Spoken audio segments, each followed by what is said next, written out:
Again, good afternoon, folks. This is David Wellington, HMIS Administrator, DCD. We have about, I'd say, a quarter of the attendees, but we will be starting promptly at 1:30 or so because the session will be recorded. It is scheduled to be an hour long, but we'll go through the logistics a little bit in a little bit, about 3 minutes or so.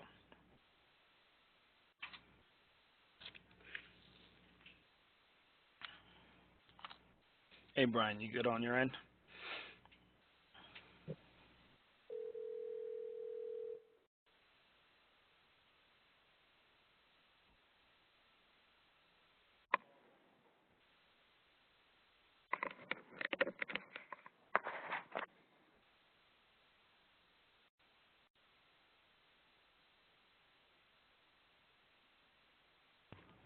All right.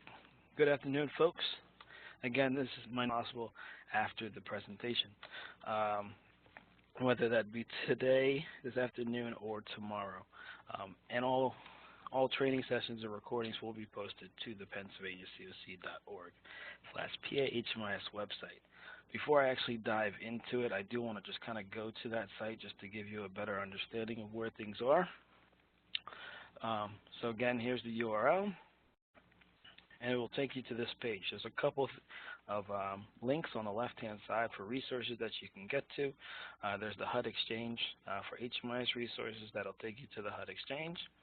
There's the HMIS login, which will take you directly to the database for PAHMIS.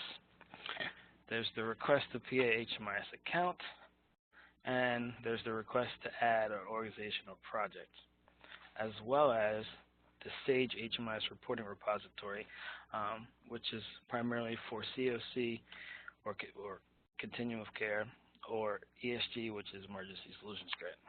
Also listed here are general policies with the latest data standard manual and the dictionary, as well as the Continuum of Care governance charters for HMIS.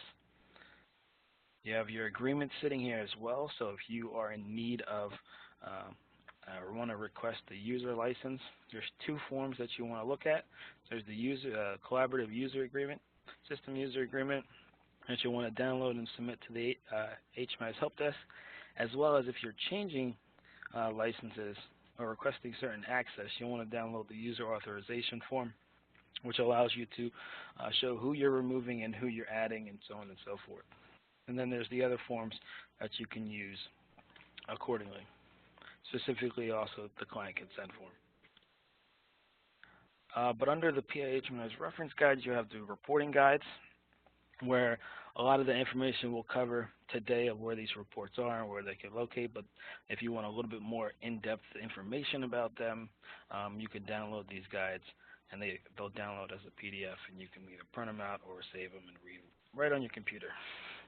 There's your coordinated entry materials, as well as your import-export guides, as well as any trainings that are split between East and West for any coordinated entry materials. But your primary trainings, just to go over this, is your privacy and security for bringing somebody new on, as well as your HMIS work group. It's also specific to point out that if you have any, there seems to be more and more street outreach projects coming on, you want to make sure that you're using the street outreach work group class to review that content, to know how to enter your clients that are unsheltered in your programs to get the reporting correct, as well as your data entry exit and annual assessments that was done at the beginning of this year as a refresher. So moving right along, we'll move right back to the agenda just to show you a couple of the areas we'll cover. So the next area we'll cover is basically the areas of the work groups, as well as then we'll get into the meat of everything, where we're actually going to go into reports, into the different sections, and so on and so forth. And I'll show you how to run them and where you can find them, and so on and so forth. So First couple of things that I want to point out is each work group is somewhat different when it comes to the type of reports you can pull in terms of permissions.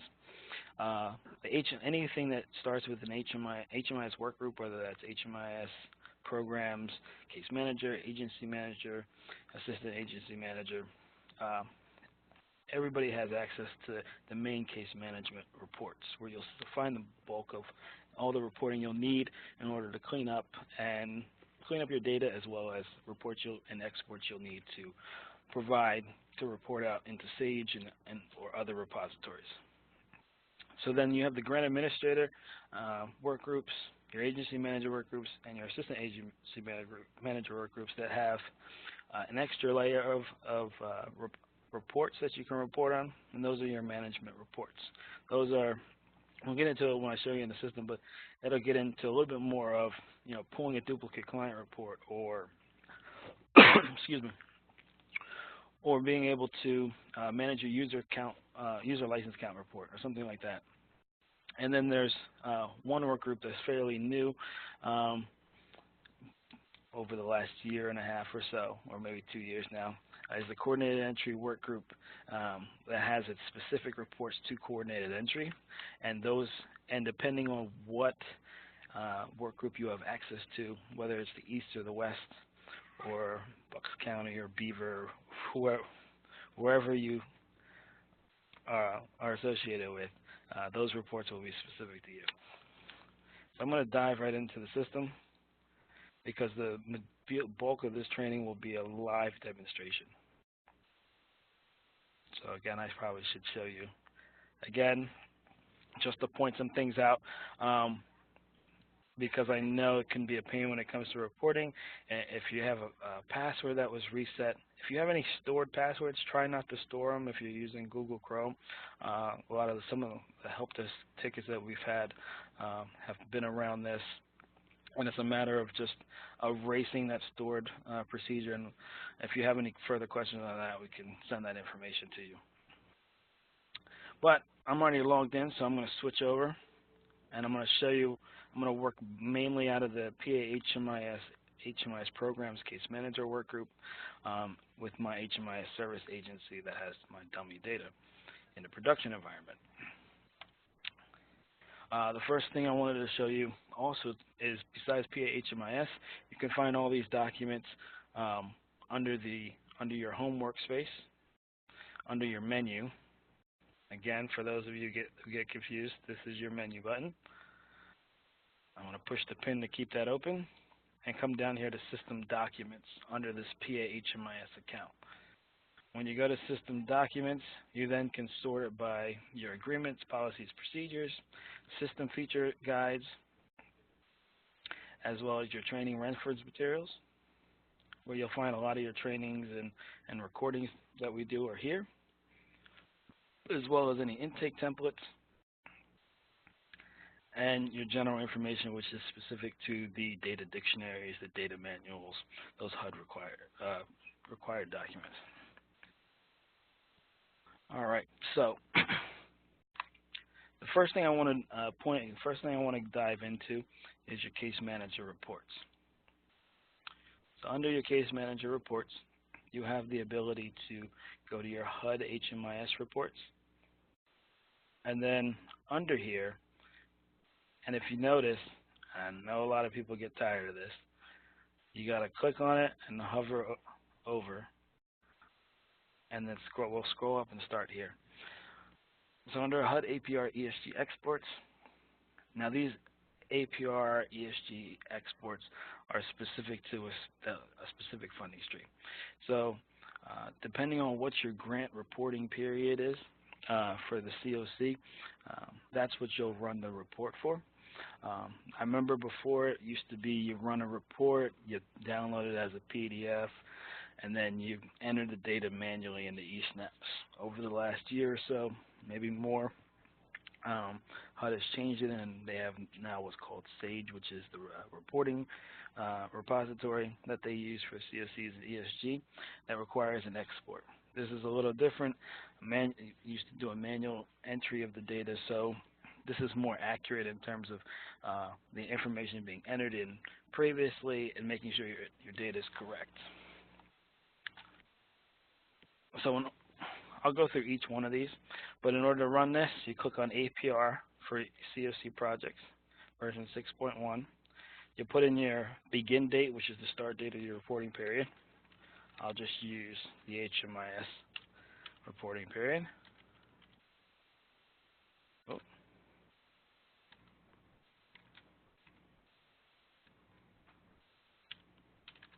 Okay. Your organization will automatically populate, and then depending on the project type, you can select the project type that you want. I'll run this for permanent supportive housing just to show you a lot of the COC projects. So then the projects that are associated to that project type will appear. You'll select that, and then you'll click Run Export. There's two ways you can do this. You can either encrypt it by clicking on and entering a password similar to the one that you might already be using, or something secure that you're going to remember, because it'll then take about 10 to 15 minutes, maybe 20, depending on how much data you have, to actually get the export available to upload. Or you can unencrypt, and you can ensure that you'll take full responsibility ensuring the security of the exported files and any data contained within. So once you click Done, it'll come up with another box. Don't get scared. It'll say your export has been queued and will be processed at the next available time. And then it'll take you to this file on server. So a lot of times it'll be blank if you run it for the first time, or if you've run it before, you'll see other reports there. But it does eventually, they do eventually automatically purge after some time. So just to show you, a lot of people have questions about this, and they've exported their APR and they say, hey, I'm getting an error in Sage. A lot of times it's come to realize that people are using this, populate staging tables report or zip file. Stay away from this. Whatever you do, stay away from the staging tables. This is just something that the system spits out in order to process the actual CSV export. But the report that you're actually looking for when you're running your APR should be labeled CSV APR 2017 export, and then what it'll have is it'll have the date in here that you ran it.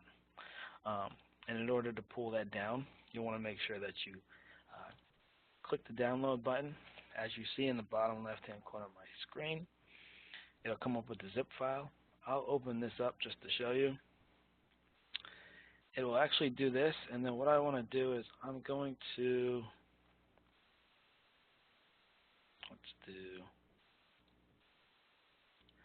I'm going to open up another window.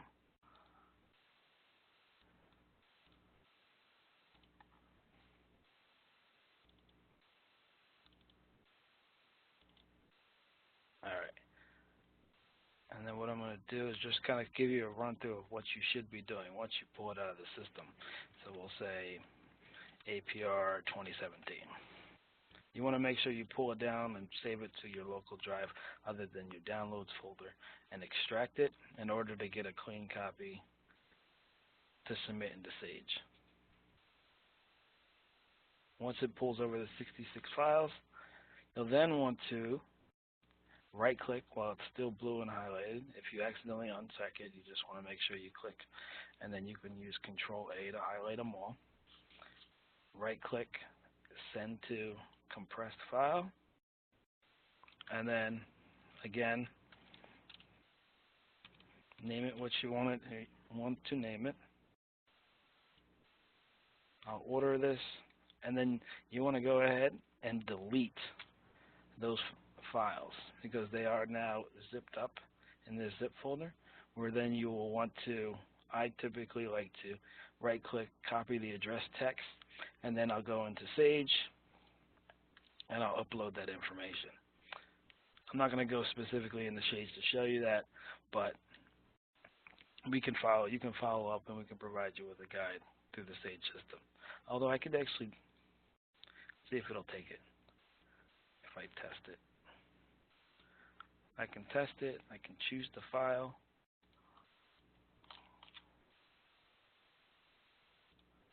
paste my location, and then upload it.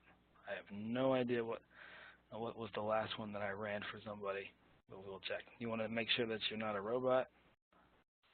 Upload and test. And as you see, if it's good, it'll come back. It'll show you your report validation.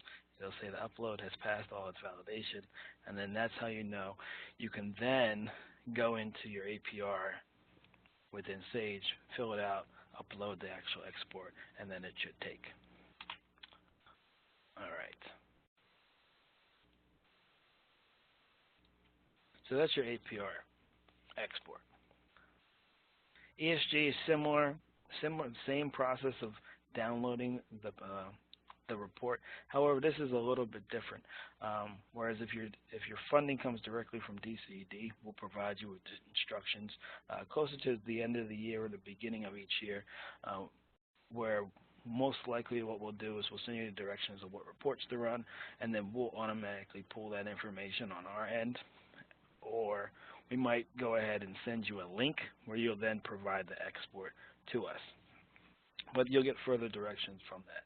But again, similar, you put in your start, your end date, your organization's there. You can specifically ask for a specific year if you wanted to. However, when it comes to the actual CAPER, it might cross multiple years because it is just looking at a January to December time period a lot of times. So then you want to select the grants that apply to that within that year.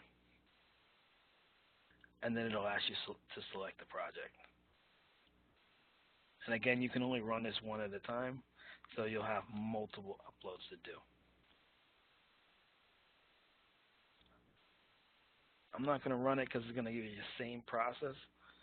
It's going to do the staging tables. It's going to, you don't want the staging tables on, you just want the CSV export. All right, moving on. So that's how you actually run those reports. Now, how do you actually check your data? So you can run the HUD data quality report. Again, similar process. The HUD data quality report is going to be more of a summary overview of the data on what you're reporting.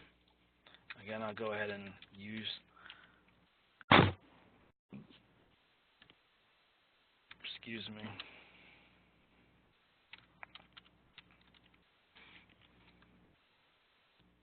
use my reporting period. I'll go ahead and this time I'll use rapid rehousing. I'll just say ESG, and I'll run the report.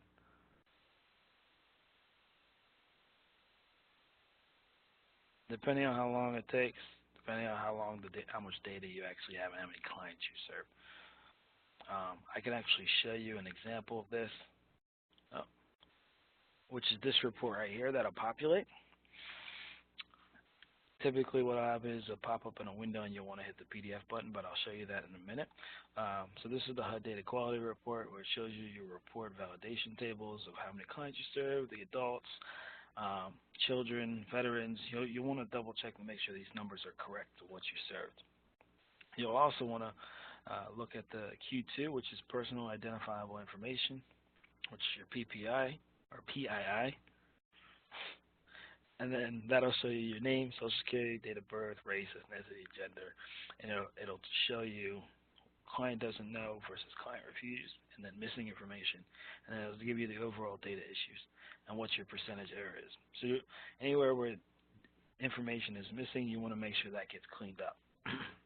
Anywhere where if you serve 10 clients and 5% of those clients, which would be I'm not thinking. Well, anyway, 5% of those clients would actually be, you have one or two or three of those clients that answered don't know or refused. It might look at it as an error in terms of you really should only have about 5% of your clients, overall clients served, that answer client doesn't know or client refused. And I know a lot of times it says doesn't, it used to say doesn't know or refused, and people used to just put, client doesn't know because they don't know. It's really the client. The client literally has to say, I don't know what my social security number is, or I refused to give you my social security number. Then you put it in there. Other than that, if you don't have it and you don't know it, then it's going to go down as missing information. So make sure during your intake procedure you're getting that information as best as possible, especially if your reporting requirements that fits in there.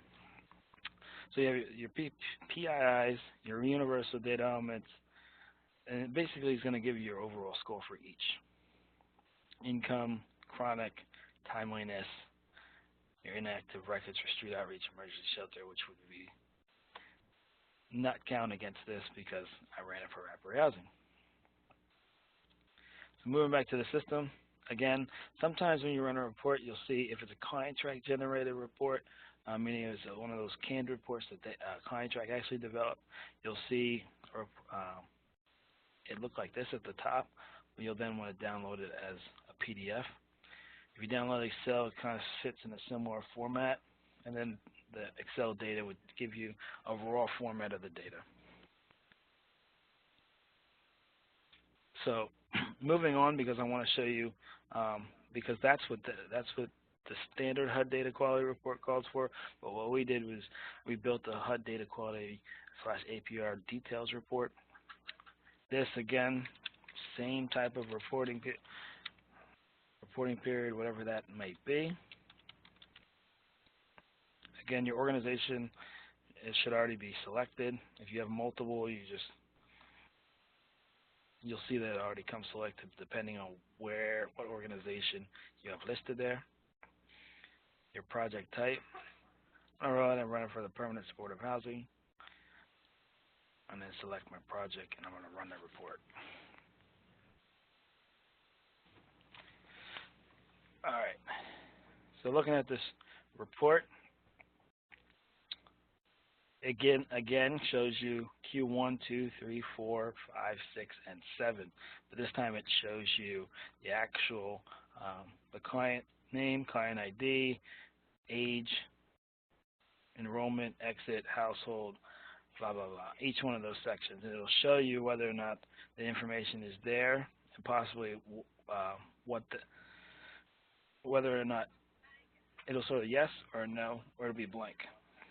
Or you might see it missing for M, an R for refused, and so on and so forth. And again, the legend is at the top of each one of these that shows you what each one of those mean.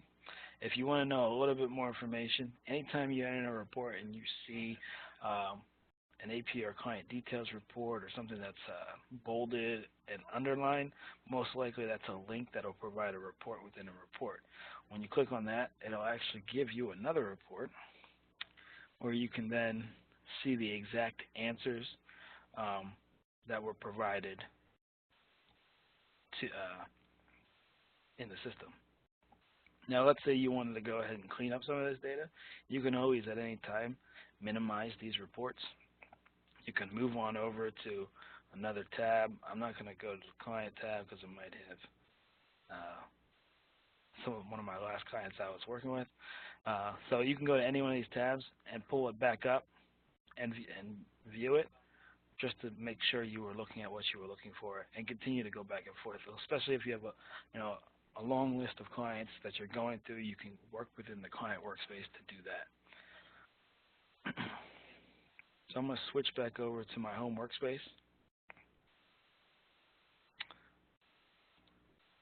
And again, anytime you can just exit out of them.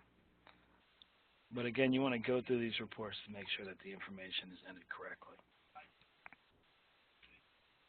And at any time you can use, let me rerun that so I can show you. You see how it looks a little bit different? At any time you can pull this down as a PDF, and you can go ahead and download it or print it out to your local printer, and then carry it over and check off and do your normal procedures. If you really like examining the data, you could always export the report into Excel.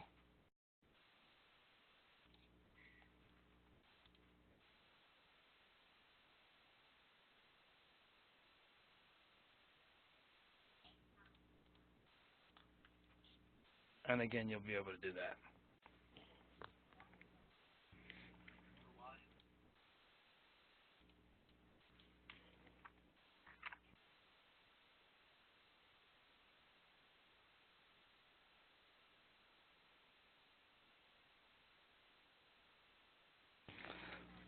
All right. So moving on to the next report,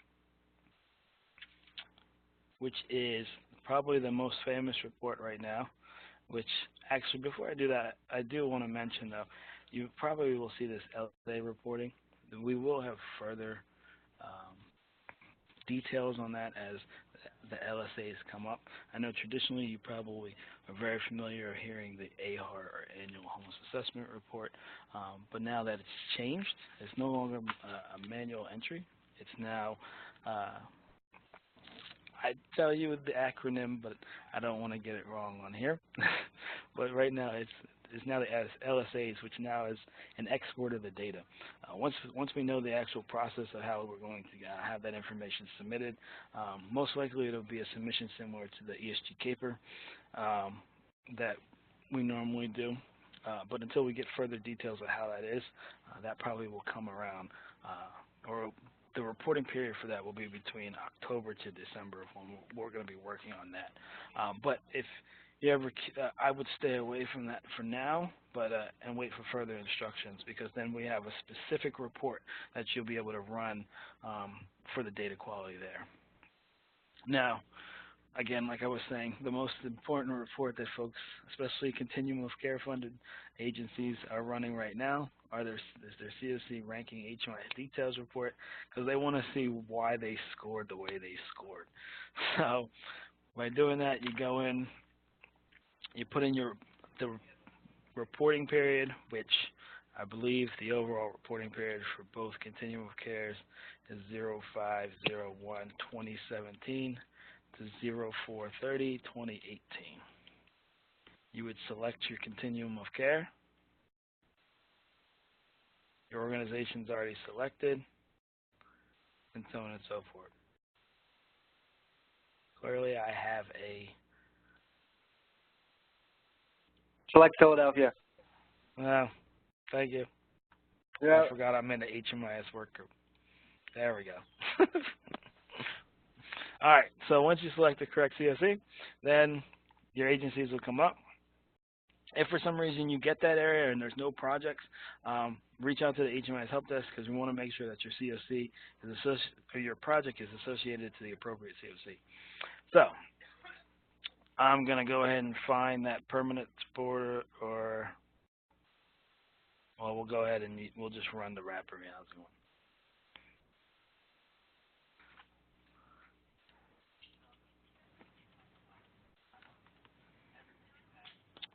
So once you pull the rapid rehousing, the COC renewal ranking report, it'll then come up. It is a pretty massive report. The reason why you'll see it on two separate lines is because we only have a certain number of columns to actually show on one row. So you'll see it on two separate lines, and you'll be able to see your organization, your projects. It'll list your clients, and it'll list it out. You'll see the project type, and then a whole list of your housing outcome measures, your income growth and insurance benefit measures, which is just specifically for your head of households and adults only here. Then you have your returns to homelessness, your data quality, which looks at your universal, your timeliness, and your inventory. By the way, your inventory, all inventory should be set up in HMIS, and if you haven't already registered for that training, that is next week on the 28th at 10 o'clock in the morning. Um, so, other than that, you have your vulnerability and eligibility, which is your head of households only. Specifically, I want to focus. I just want to point out that on the Eastern COC, it might the total income. If you're having any questions about that, or total income achieved, it looks at increased income. Overall, this report does. If you want to look at specifics in terms of maintained, you'll have to take it a step further and run a separate report, which is the income report, which is what we'll get into in a little bit.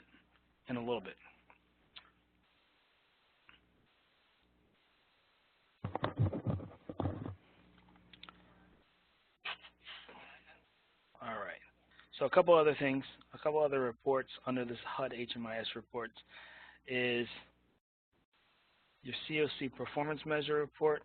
Again, we just ended that reporting era for the system performance measures in terms of when we actually submit. But you should always be running your performance measures just to make sure they're or any type of data to make sure your data quality is up to par, so that any report that we're running, whether it's your performance, your ranking, your LSAs, your APR, your ESG capers, you primarily want to focus on your data quality reports. I mean, you can run it out of, like I showed you, the HUD APR exports, but I'll show you in a little bit where you can find all your actual data quality reports lumped into one, so you can focus on one area. But again, your system performance measure reports, again, are measured. This is the overall report that'll show you the system as a whole. And this report takes a little bit longer because of the amount of data that it pulls in. I'm not going to run it right now, but I'll give you guys the opportunity to do that if you haven't done so already. And then there's the System Performance Measure Review, which is your project level report, which will show you all the projects that are under your organizations that are associated to or pulled within the System Performance Measure. Again, it's similar to your date range, which your date range for the System Performance Measures should always be your 10/1 to 9/30, which is the federal fiscal year, and that always runs on that. All right. Your ESG caper for invoice, I mean, you can run this as an agency just to look at your data if you're an ESG funded project, just to make sure that the information is up to date and correctly being pulled into the caper. But essentially what happens is, as a grant administrator, when they're submitting the invoice, when they put in the invoice period, when you request funds to your administrating agency, when they put that reporting period in, it'll automatically generate a caper report within that invoice, which then we'll look at when we review those invoices once they've been submitted. You then also have, for those that are funded by DHS, or Department of Human Services, the PATH program, you have your PATH annual report, which is specific just to the PATH grants.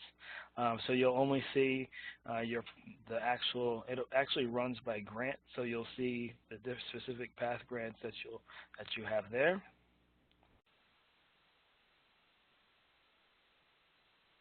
You have your PATH TAY report. Again, it comes with a little bit more filters in terms of what's specific to that funding source. You have your rapid rehousing benchmarks. Now, this is a report that was developed based off of a meeting on the Western COC that looks at the performance benchmarks for rapid rehousing based off of the strategic plan goals from a while ago. But still a good report, but you can still run it just to see what it pulls and what you're looking at. You have your homeless assistance program report, which is a newer report. The more HAP programs we get in, the more reports we'll look to see what we can do to kind of help with reporting. Let's see what we got here. This year, if I run the HAP. Again, the HAP report is somewhat similar to, in terms of the layout of the path report, where it'll give you a list, it'll give you your client detail, which is a report within a report, and has all your features there. And then even if you have any questions about, the specific elements, it has a legend, and so on and so forth.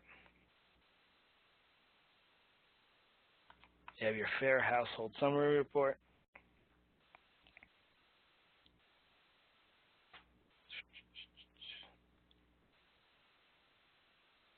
Which this report in specifics I'm not going to run the report, but you can specifically tag it to specific caseworkers to pull a list that filters it by the case assignments and so on and so forth.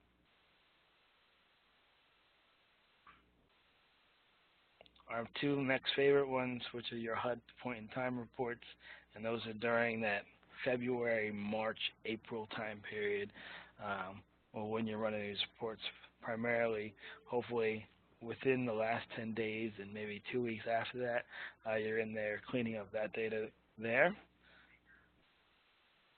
And this is a single point in time, so you'll put whatever the date is that the COC establishes or when they're actually doing the point in time. You'll put that date in.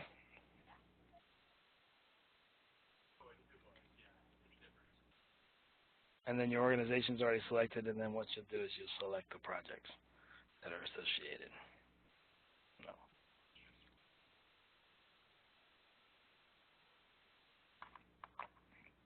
And this should be your standard HUD point-in-time report that gives you that data.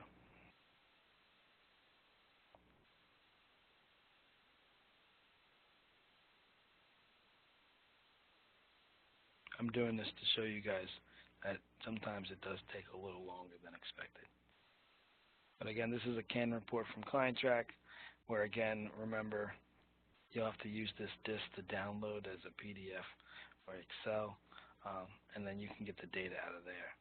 The cool thing about the canned reports, typically the reports that we have that we custom built. All for these, you'll see that client details tab, whereas in the ClientTrack report, you can actually, anytime you have a number and it's underlined, you can drill down to that a little bit deeper and have a report. It'll show you the report within a report.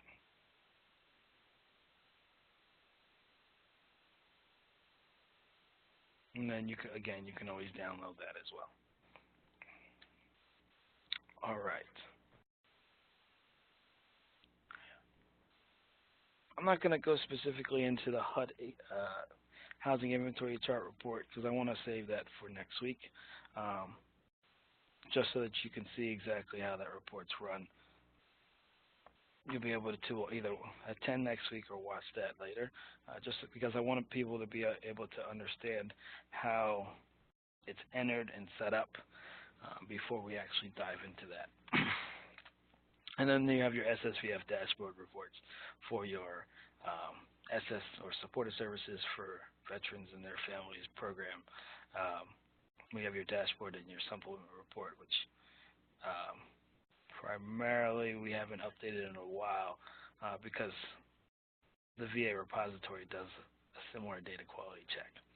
And then for those of you that are still want to know and see your information like the old APR, you can always run it in that format. But again, that's only for information purposes only. So I am going to pause for a second to see if there's any specific questions.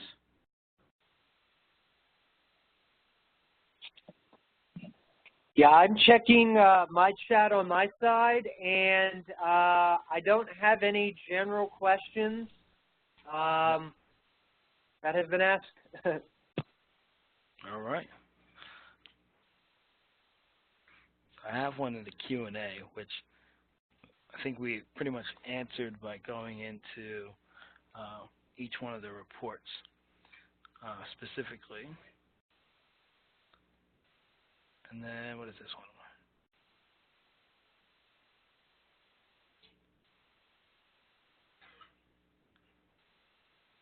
And then I'll follow up with the other person who answered it. All right. Again, remember, if you are, all lines will are still be muted because we have close to 100 people, if not over 100 people, on this webinar. So ask all questions in the chat box that you may have. All right, moving on to the next couple sections. You have your case man, and we won't really spend a lot of time in these, at least in this next one, but in the following one, client program reporting, I'll go into a little bit more about that. But the case manager reporting, that's really to help you as the caseworker manage your caseloads, whether it's by caseload individual or by household. You can pull a client list, as well as if you're using your alerts or goals in the system, you can pull a report based off of that. And then you can also pull your client case notes based off of the notes entered. I know you can access this report if you're actually in the client, under the client's record, under their case notes. You should be able to download the report that way, or it'll have a print case notes option. But this will give you an overall where you'll be able to pull the case notes per client. So if I wanted to see these two clients, I could run the report. And if I had case notes in there, it would be there.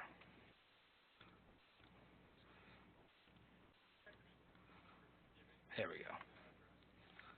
So again, it would list the clients and all their case notes under there. All right.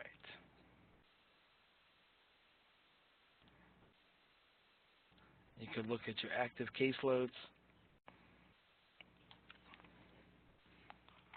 which it'll show you as you are signed in, entering clients, and you attach yourself to an actual client. It'll show you the clients that are on your caseload. And you can write it for whether they're active or inactive or closed or whatever that might be. All right. If you have any further questions or you have any suggestions of how the case manager reports you'd like to see them, feel free to reach out to us at the help desk, and we can see what we can do to maybe beef that up or customize it in a better way. Other than that, there's your client program reporting, which is so you had your HUD HMIS reports, but primarily if you're really looking to, one, look at your enrollments, where you can pull. One I like to pull, or used to pull before we had some other cool reports, is the client program usage report. And if I was an agency, I'd probably run this as well, because it's going to show me how many clients I have enrolled versus how many overall clients I have versus the exit and how long they were in the program in days. And it appears as the page has stopped loading and is taking forever. So if that happens, we'll try to load it again. And there we go. So let's say I want to see everybody who we served in the second quarter of the year.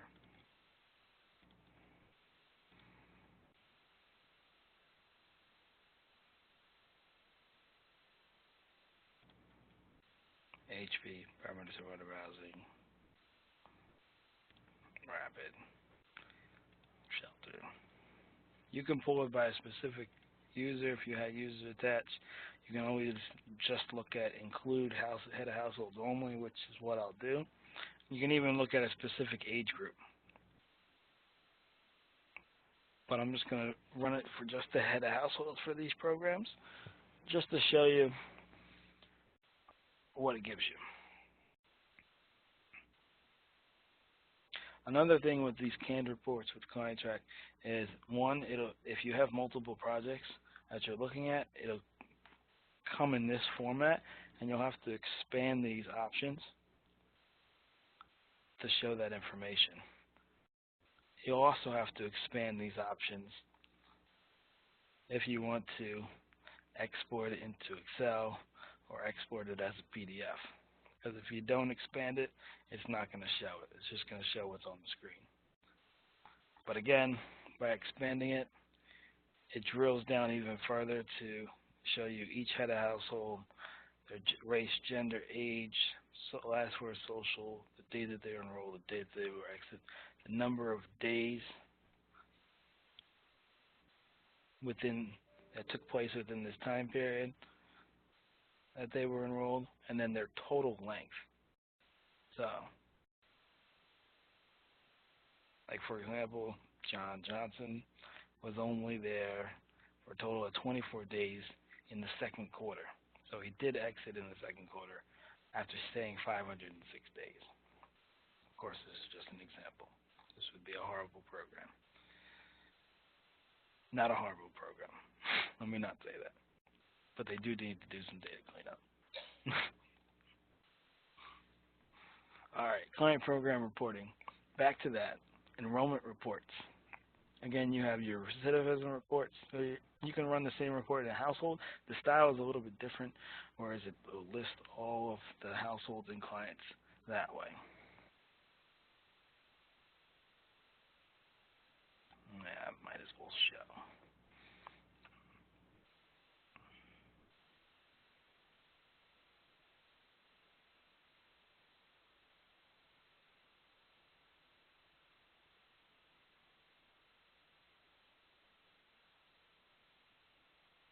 Of course.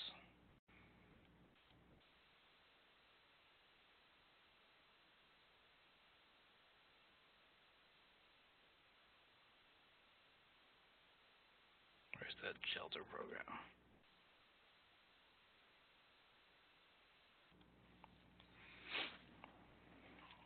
This one will show, and it'll just list it by household with all the same data elements. And this time it'll show the enrollment length of stay, which is the total, and then the total within the time period that it was served.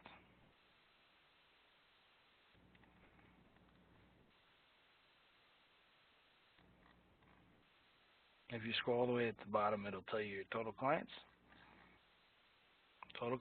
versus your total households. Your average length of stay, which is your average length of stay based off of all these clients. All right. You have your client recidivism reports that you can pull, and your client served by location reports.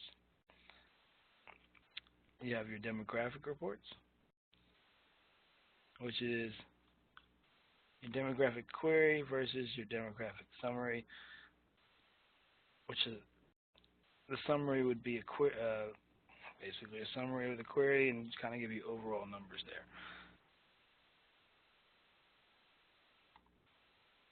Let's try a different one this time.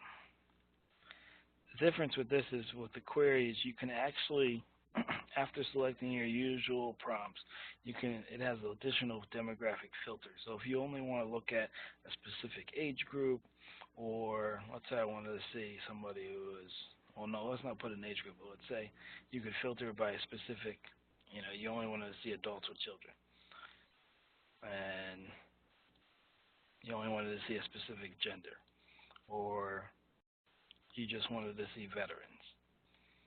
Even you just wanted to see chronically homeless. You could do that as well.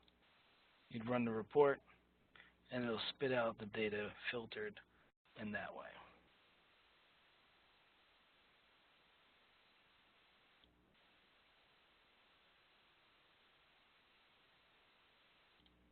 Most likely it's because I selected the chronically homeless filter, and I don't have any chronically homeless clients. So if we unselect it, we now see what it will look like, where it gives you the client, the age, adults with children type, entry, exit, length of stay, and then your other demographic filters as well. Even your housing status, where it'll say what category they were when they first were enrolled. and where they were prior to.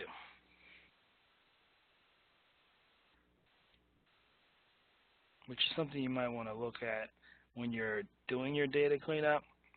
And you can find this on any data quality report. If you're looking at your prior residency, you just always want to verify what it was and whether or not um, they were literally homeless prior to coming into the program, if your program only serves literally homeless. All right, data quality reports. So as you notice, one report that we cleaned up was the universal data elements report, which the universal data elements are pretty much at a 99.9 or 0.8% percentage for the system because of the workflow and how it does its required question during enrollment. So we still kept the program data quality as well as the data quality by household, which a lot of folks are used to. But there's the one that I showed you before, the HUD data quality APR, HUD data quality / APR details report, as well as the runaway homeless youth program data quality for those folks that run that type of program. You could pretty much live in this data quality folder just to clean up your data, along with that income one that we'll show you next. But this next one, which I haven't run yet, or the next three, should I say, I want to run because one is the annual assessment data check, and this is for anybody who's serving clients over a year where it requires an annual assessment.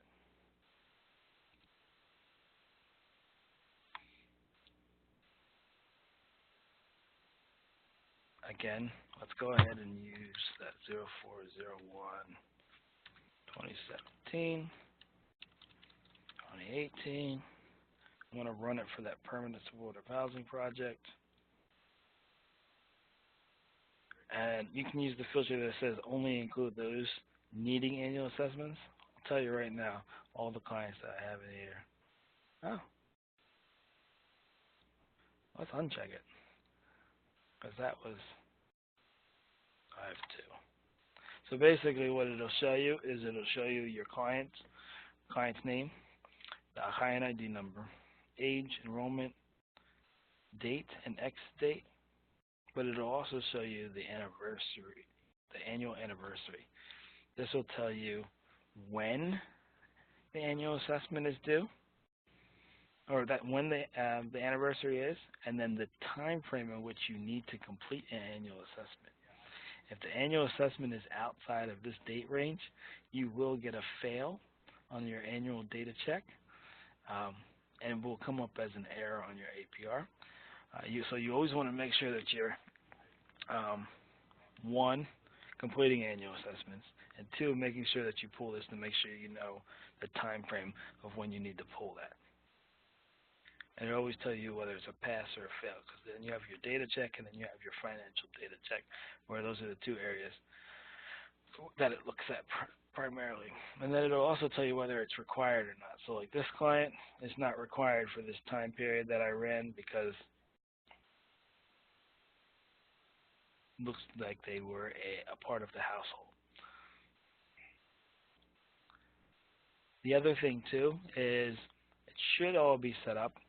If it's not, please let us know. But what you should be doing is this bell right here, which is your notifications bell. You can actually click on it, and it, when an annual assessment is due, it'll tell you if that is the client that you're assigned to through your system. It'll actually tell you when an annual assessment is needed. So that it says such and such has been identified as needing an annual assessment on 1/1/2018, which is something I didn't complete, obviously. But what happens with this is normally every Friday we run these batches, and then it checks for everybody who needs an annual assessment. And those that do, what I do is I'll save it, and it'll go out to those specific clients and the users attached to it to remind you in your notifications that you have annual assessments due. All right.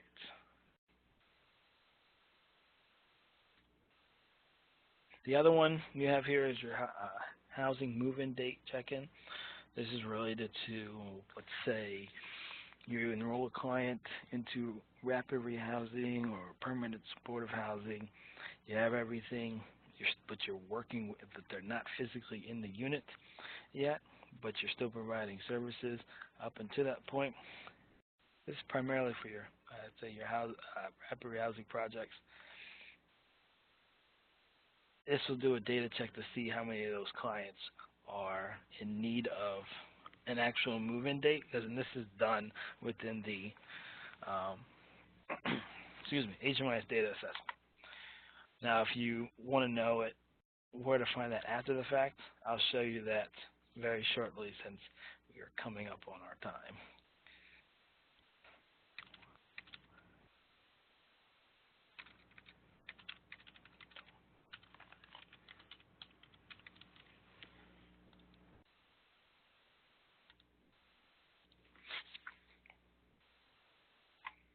So it'll show you by household, the household size, the enrollment date, and whether or not they're in permanent housing or if the information's missing. So, and then it'll show you the date. It'll say yes, and then it'll show you the date, actually when they moved in. But you'll have to go into their record and update that information, or you can use a client management tool.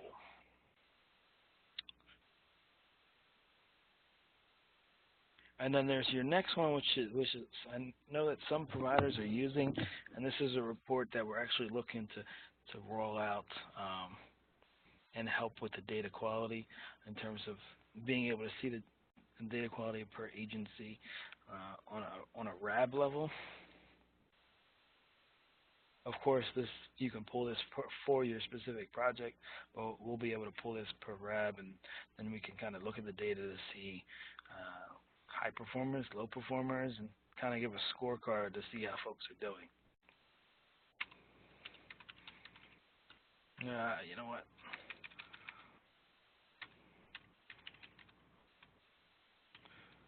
We'll leave that there.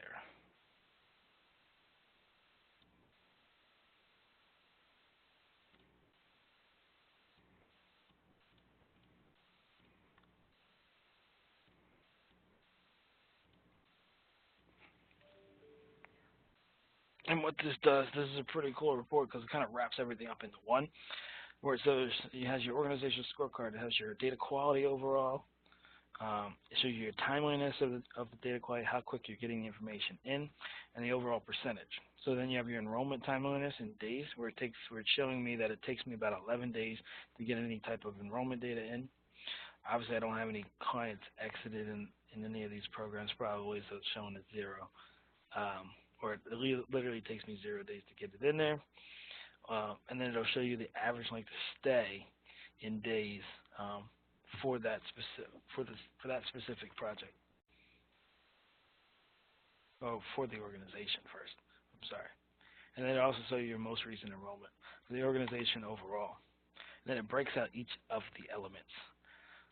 You have your universal and then your program-specific data elements, and kind of gives you an overall number of records with your overall score on how that breaks out with the average.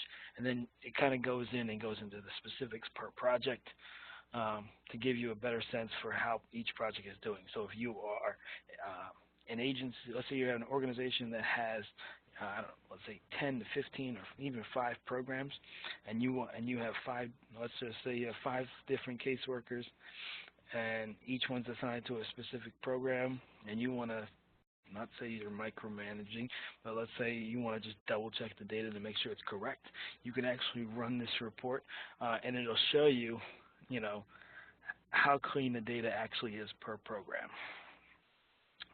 I think this is a pretty cool report. A lot of folks use it, and I've seen other versions of it with other HMIS implementations.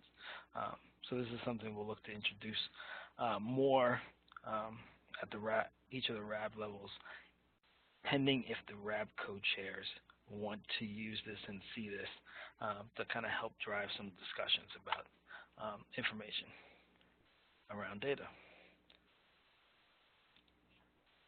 And then you have your client grant program reporting, which again focuses on your client data quality and your client program usage. I know we have 1 minute left, but I am going to continue on just for a little bit because this is recorded, just so you folks have a better sense. I mean, this is primarily your overall reports that we went through. It's a lot of reports that you can get into. However, if you really want to focus on data quality, it's this client program reporting and then your data quality reports, your enrollment reports.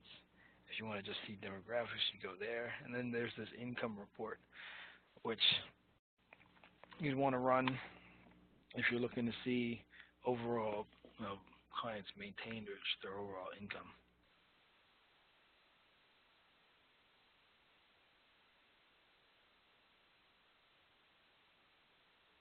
All right.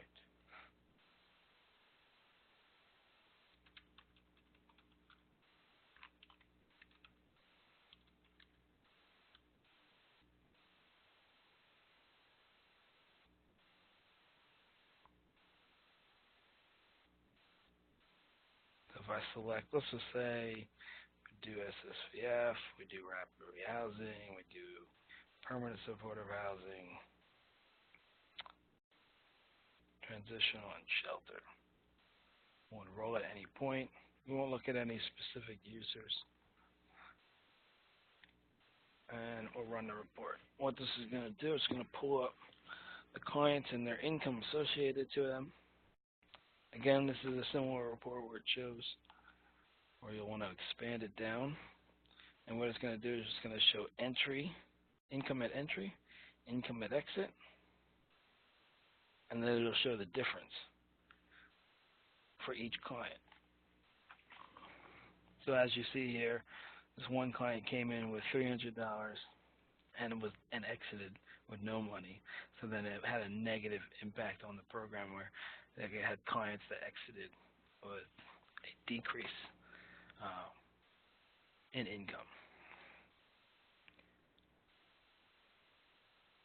Also, if it maintained, it'll be 0 as well.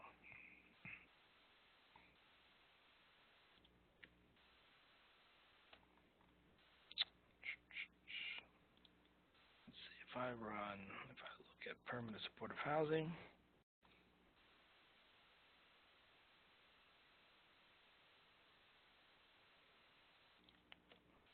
well, I think you get the point.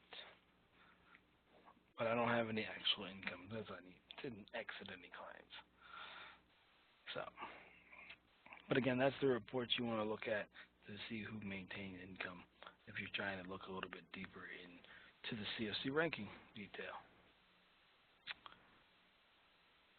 You have your income summary reports, and then your client insurance and financial sources where it actually digs into the actual source of the income or the actual source of the type of insurance that they have.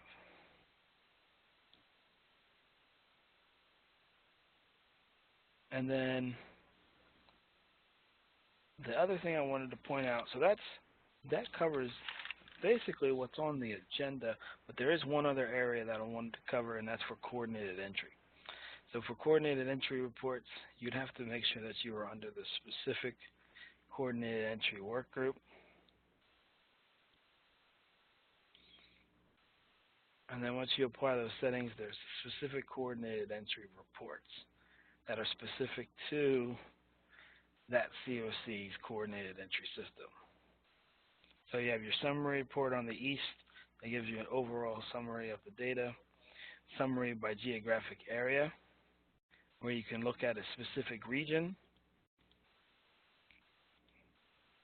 and specific county, where you can actually select a specific region, and then you can select specific counties, and then it'll drill it down to just those organizations within that county.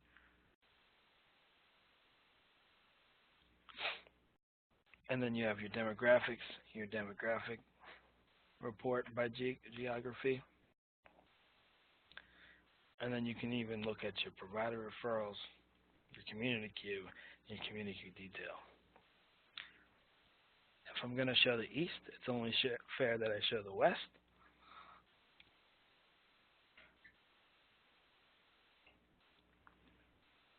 Same thing. So you have it's all based off of the COC and what they're looking for.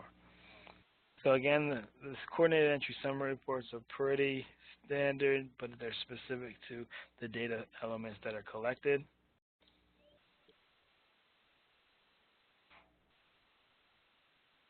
I could probably run this. It won't filter that.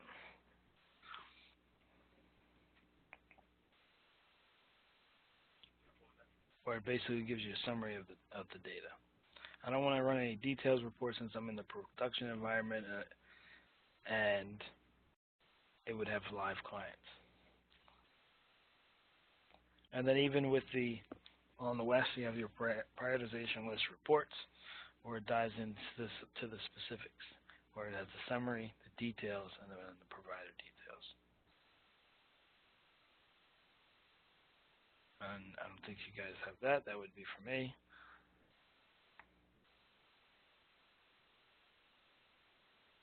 So then there's one other area that I wanted to cover in this training today. And I'm not going to go into the actually VA Master List Administration since there's only a select handful of people who actually have this work group. And I think that we can cover that during one of our VA calls. But I do want to go back to the client. Actually, you know what? I'm going to go into the agency manager just for a second, because there's two areas I want to look at. The first one is the agency. I know I showed you where the exports were and how to run those there. But if you're an agency manager, you do have the option to run your import-export tools and run your exports here, whether it's your APR, your ESG, or your SSVF exports. Excuse me, SSVF 6.11, or your RI export for your runaway homeless youth, where again, SSVF exports, you'll put in your date range. Most likely it's going to start on 10/1/2017 or whatever the current funding cycle is. There's no need to put in your end date, and it's going to populate the date at whatever date you're running. Remember, if it's SSVF, it's within the first 3 days that the report has to be into the VA repository every month. You'll select your specific projects. If you have more than one project for SSVF, it all depends on how it's set up in your repository. So if you have your HP and your RR set up separately, you run two separate reports. If you have it lumped together, you lump them together, and it's specific that you run. Click on this button right here to select the grant. Again, you can either put a password in to corrupt it, or you cannot. You click I assume full responsibilities. If you're not, it'll then take you to files on server. Then you'll wait about 10-15 minutes, and this one will only spit out the HMIS SSVF export. And again, you download it, you go through the process, and then follow the steps in the guide provided.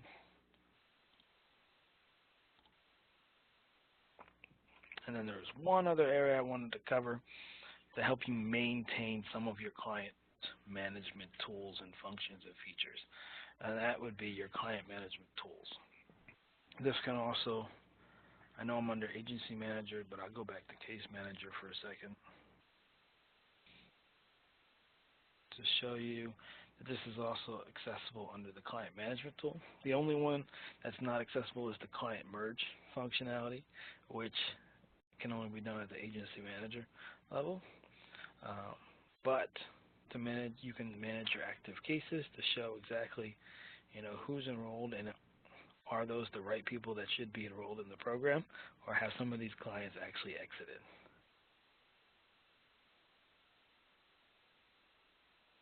So this is listed by cases.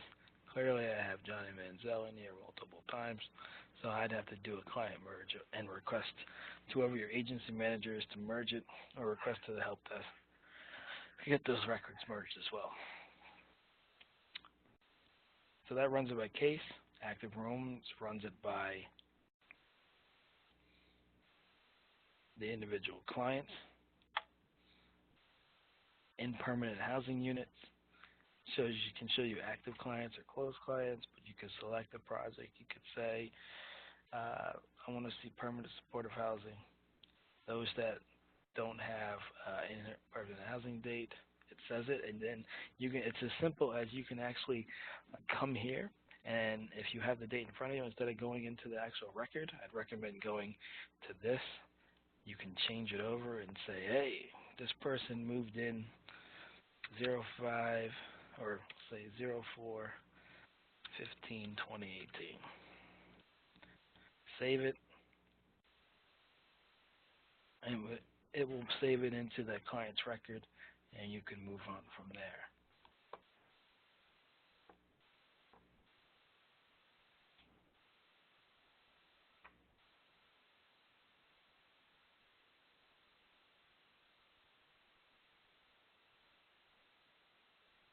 Clearly, the system wants to move very slow right now.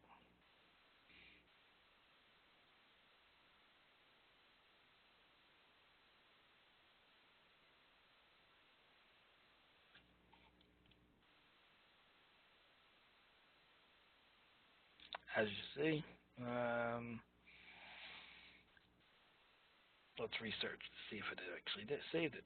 So if you research, now it says no, so it actually did save. To confirm, we can switch it over to yes, and it'll most likely show you that client.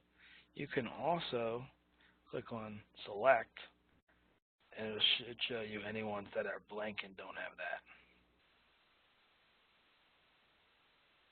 Or it basically will show you everybody, but I don't have any blank ones.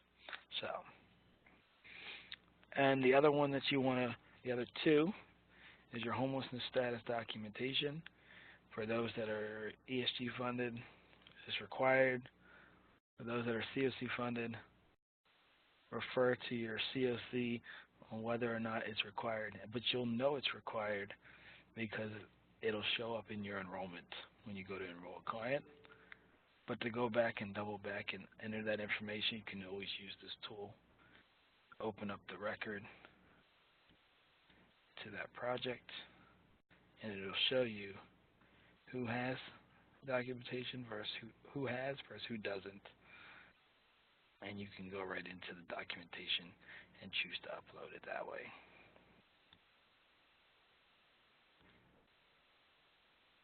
If there was homeless documentation history, you can also pull that up if the information was shared. Another area is the veterans list by agency, where you can pull it by your COC. And I clearly don't have any veterans, either one of them. But if I had veterans in one of those programs, they would appear under the specific master list questions that are asked for that COC.